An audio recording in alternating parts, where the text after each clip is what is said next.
ഇന്ന് രാവിലെ എണിച്ചപ്പോൾ തന്നെ പണി കിട്ടി. ഞങ്ങളെ വീട്ടിലെ പുതിയൊരു വിരുന്നുകാരൻ വന്നു. ഇന്ന് രാവിലെ ഒരു ഫോൺ കോൾ വന്നു, വെള്ളം കയറാൻ സാധ്യതയുണ്ടെന്ന്. വേഗം തന്നെ ഞങ്ങൾ ഉടനെ പോയി രാവിലെ എല്ലാം പറക്കി വയ്ക്കാൻ വേണ്ടി നോക്കി കഴിയുമ്പോഴത്തേക്കും വെള്ളം കയറിയായിട്ട് മുട്ടിനോളം വെള്ളം വന്നു. തപ്പി പറക്കി ഒക്കെ കുറച്ചൊക്കെ അഡ്ജസ്റ്റ് ചെയ്ത് കയറ്റി വെച്ച് കെട്ടി പറക്കി എല്ലാം വച്ചു. അപ്പോഴത്തേക്ക് കറണ്ട് പോയി. പിന്നെ അവിടെ തപ്പി പറക്കി എല്ലാം സെറ്റപ്പാക്കി. ഇവിടെ വെള്ളം കയറി ആകപ്പാടെ ഇടങ്ങേറിലായിരിക്കുമ്പോഴാണ് ഒരുത്തൊരു ഫുട്ബോൾ കളി നടന്നു. ഇവനൊക്കെ എന്നാ പണി, ഒരു ഫുട്ബോളും കളിച്ച് നടക്കണം. അവനവിടെ കണ്ടേ ഫുട്ബോളും കളിച്ച് കുറച്ച് കഴിയുമ്പോൾ ആ ബോൾ അവിടെ ഉപയോഗിച്ചിട്ട് പോയി.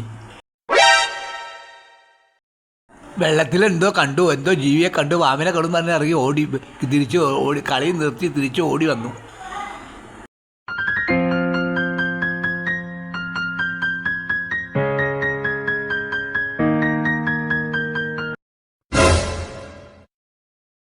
അവൻ ആ ബോൾ അവിടെ ഉപയോഗിച്ചിട്ട് വന്നു. പിന്നെ ഞാൻ വെള്ളത്തിക്കോടെ ബുദ്ധി കൂട്ടി പോയി ആ ബോളിൽ തോണ്ടി വന്നു. ഇന്ന് സുഖമില്ലാന്ന് പറഞ്ഞ് മദ്രസയിൽ പോകാതെ അവധി എടുത്തിരുന്നത് വലിയ ഭാഗ്യമായി പോയി. കാരണം വെച്ചാൽ അവനാണ് കുറച്ച് എല്ലാം സഹായിച്ചു, സാധനങ്ങളൊക്കെ എടുക്കാൻ വേണ്ടി പുള്ളി കൂടി സഹായിക്കുകയൊക്കെ ചെയ്തു.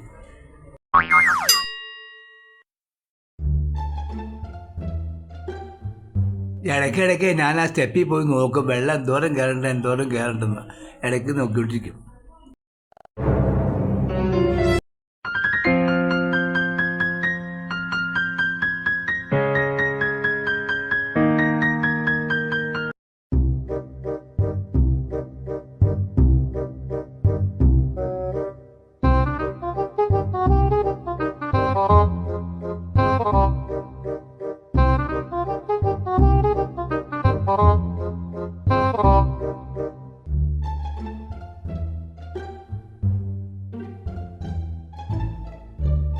ആദ്യമൊക്കെ പതുക്കെ വന്നു. പിന്നെ ആയപ്പോഴേ സ്പീഡും കൂടി വെള്ളം ഇരച്ചു വന്നു.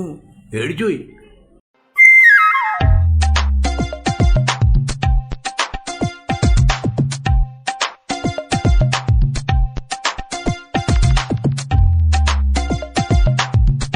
ഇവിടെ ഒരാളെ ഇരുതലമൂരിനെ കണ്ടിട്ട് പാമ്പാന്ന് പറഞ്ഞ് ഓടി. നമ്മൾ രക്ഷപ്പെടാൻ പോകുമ്പോൾ തന്നെ എല്ലാ ജീവികളും പ്ലാസ്റ്റിക്കിൻ്റെ കുപ്പിയുടെ പുറത്തൊക്കെ കയറി രക്ഷപ്പെടണം. കണ്ടോ, ഇത്രയും നേരം വെള്ളത്തിൽ കളിച്ച ആളെ പേടിച്ച് വിറച്ചാളും അവിടെ. ഞങ്ങളെല്ലാം പറക്കി വെച്ച് വേഗം തന്നെ വീട് പൂട്ടി പോന്നു. കുറച്ച് കഴിഞ്ഞപ്പോൾ കഴുത്തിനൊപ്പം വെള്ളം, രക്ഷപ്പെട്ടു പോന്നു.